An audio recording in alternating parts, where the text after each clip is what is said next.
Paano maglagay ng customized status sa ating messenger? Napapansin nyo rin ba yung mga nakadisplay na notes or status ng mga friends mo sa kanilang messenger profile? Kung napapansin nyo mga idol at wala pa kayo niyan, ngayon ituturo ko sa inyo kung paano. Pero bago ang lahat, kung bago ka palang napadpad dito sa aking channel, ay inaanyayahan kita na mag-subscribe. At huwag kalimutang pindutin ang notification bell para updated ka sa aking video ina-upload. So mga idol, panoorin mo to hanggang dulo. Tara, umpisahan na natin.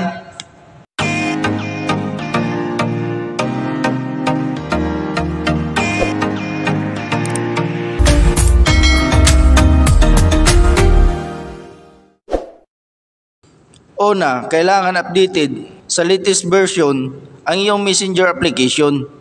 Kung hindi pa ito updated, ay punta lang kayo sa inyong Google Play Store at i-search ang Messenger.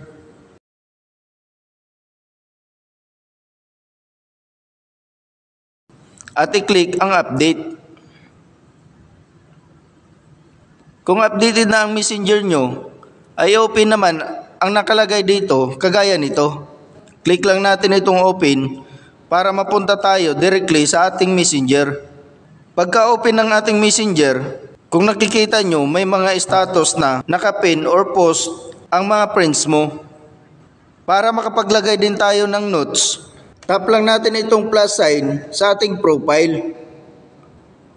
Then, dito sa share a thought, dito natin ilagay ang notes or status na gusto nating i-display sa ating messenger profile heads. Halimbawa, ilagay ko dito ay good day.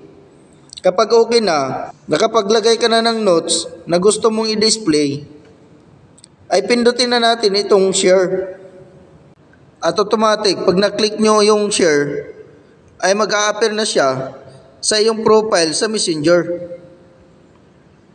At kung halimbawa naman ay nagkamali kayo ng nailagay na notes, o gusto nyo na alisin ito sa display ng Messenger nyo, para mabura ito, ay itap nyo lang ulit ang iyong profile na may notes at piliin itong delete note.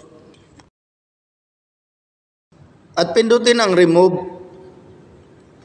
Automatic ding nawawala yung nakapin na status sa iyong profile. Yan na mga idol. At kung may natutunan ka sa aking video, ay paki-like naman at mag-subscribe sa ating channel. Babus!